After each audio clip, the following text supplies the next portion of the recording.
200 Apache warriors surrounded the cabin, tension thick in the air, yet her eyes never wavered from the cowboy standing before her.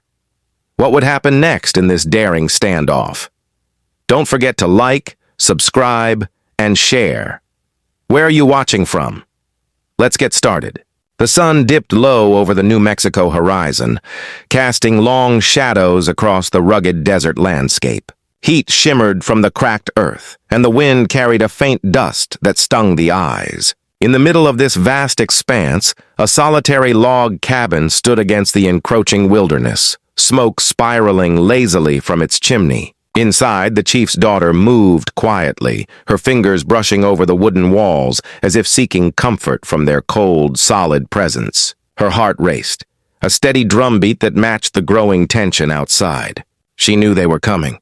She could feel it in the vibration of the earth, the whisper of the wind, the subtle rustle of the sparse desert foliage. Outside, 200 Apache warriors rode with relentless precision, surrounding the cabin like a tide of living shadows. Horses snorted and stamped, hooves digging into the hard dirt, eyes wild and focused. Each warrior carried the weight of history and expectation, trained from birth to defend their tribe and honor.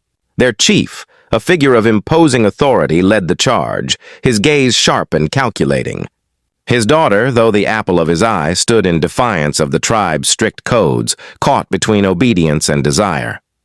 She had heard tales of outsiders, of men who ventured into the desert without fear, but nothing prepared her for the man who now held her attention.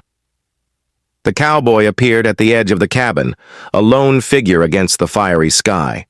His hat was dusted from the trail, his coat worn and patched from months of travel. Yet his eyes, steady and unwavering, held a calm that contrasted sharply with the chaos forming outside. He scanned the horizon, noting the encircling warriors with the practiced caution of a man who had faced danger before. His hand rested lightly on the grip of his revolver, not yet drawn in aggression but ready to protect.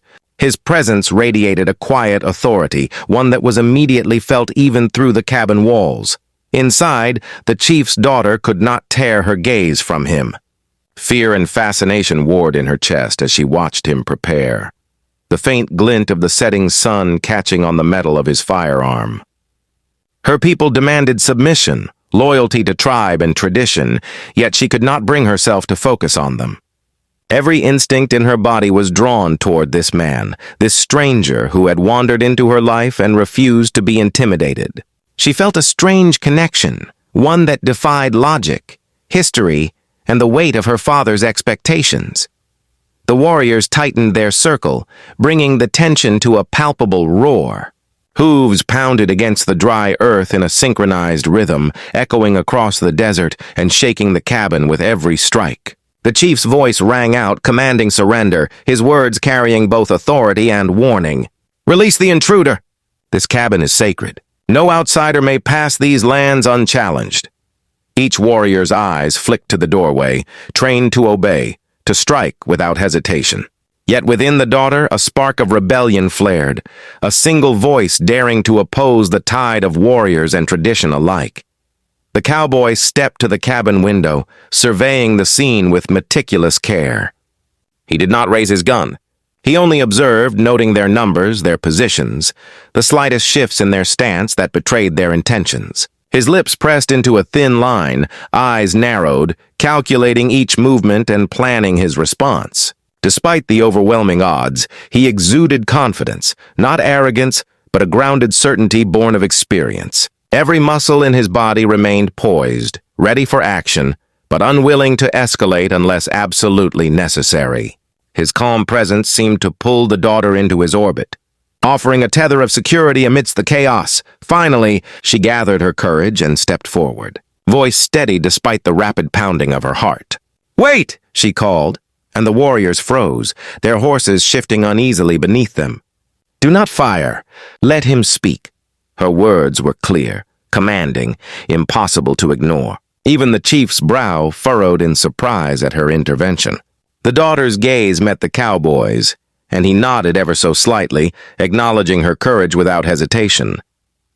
In that moment, the cabin, the desert, and the warriors outside seemed suspended, held by the fragile thread of her voice.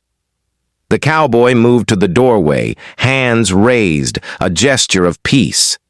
His voice carried across the tense distance, calm and deliberate. "I mean no harm. I came seeking shelter, not conflict. Let us find a way through this without bloodshed."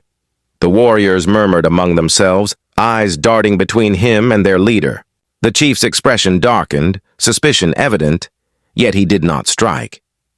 He weighed the words of his daughter, the unusual restraint of the man before them, and for the first time, the possibility of dialogue entered his mind. Night began to fall, and the desert cooled under a canopy of stars. Conversations started cautiously, exchanged through tense glances and carefully chosen words. The cowboy spoke of the frontier, of long journeys, the dangers of isolation, and the small victories that defined survival. He did not boast but shared, weaving a narrative that resonated with patience, resilience, and respect. The daughter listened captivated, drawn deeper into the world this outsider revealed, feeling a connection that seemed to transcend the boundaries of tribe, tradition, and fear. Hours passed, and a tentative understanding emerged. The warriors remained watchful but lowered their weapons. Curiosity mingled with suspicion. The daughter moved closer to the cowboy, her hand brushing against the worn wood of the cabin wall as though to anchor herself in reality. She could feel the weight of expectation pressing down on her, yet something in him offered a promise of choice, a glimpse of freedom from the rigid codes that had governed her life. She dared to imagine a future where courage and compassion could coexist, where a single act of defiance might shape destiny.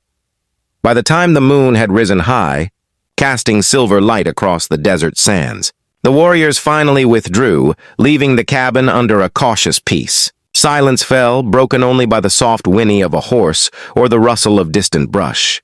The daughter turned to the cowboy, eyes wide with gratitude and wonder. "Thank you," she whispered, "for staying, for not giving up." He nodded, tipping his hat slightly, a small smile tugging at his lips. "Sometimes survival isn't about fighting. Sometimes it's about standing together," he said softly. The wind shifted, carrying the faint scent of sage and earth, wrapping around them like a protective shroud. The desert stretched endlessly, a silent witness to the events that had unfolded. The daughter felt the weight of history pressing against her, yet also the pull of something new, something fragile and precious. She realized that she no longer saw a stranger. She saw a man who embodied strength, honor, and the quiet courage to defy expectation. Her heart, long guarded, stirred with feelings she could barely name. Morning broke slowly, painting the desert in muted shades of gold and rose. The cabin, now safe for the moment, seemed almost serene, its walls holding the echoes of the night's tension and triumph. The daughter moved to the doorway, peering out at the retreating warriors, and then back at the cowboy. Words felt insufficient, but the look they shared spoke volumes. Gratitude, understanding, and the beginnings of trust. The desert held many dangers, yet here, within these walls, a bond had been forged that neither time nor circumstance could easily sever. They spoke little as the day unfolded, actions replacing words. The cowboy tended to his horse, the daughter bringing water and food, each gesture a quiet affirmation of cooperation and shared purpose. The desert, harsh and unyielding, seemed to recede slightly, giving way to the fragile promise of alliance. For the first time, she considered the possibility that life could be more than duty, more than obedience, more than survival. There could be choice. There could be courage paired with compassion, and perhaps, just perhaps, there could be love. By evening, the cabin had transformed into a place of uneasy peace. The daughter sat by the fire, its glow dancing across her face, while the cowboy checked the perimeter, ensuring that no hidden threats lingered. Conversation was sparse, but the silence between them was comfortable, a reflection of mutual respect and understanding. In the vast emptiness of the desert, with danger lurking at every edge, They had discovered a rare sanctuary, not of stone or wood, but of trust, courage, and the quiet certainty that some connections could survive even the fiercest storms. As stars glittered overhead, the daughter reflected on the night's events, understanding that her life would never be the same. 200 warriors had surrounded the cabin, but her attention had remained on the man who stood with calm defiance, who had chosen restraint over aggression, who had embodied the courage she admired most. In the heart of danger, she had found not fear, but clarity, not surrender, but possibility. And she knew, deep in her soul, that the story they had begun together was only just starting.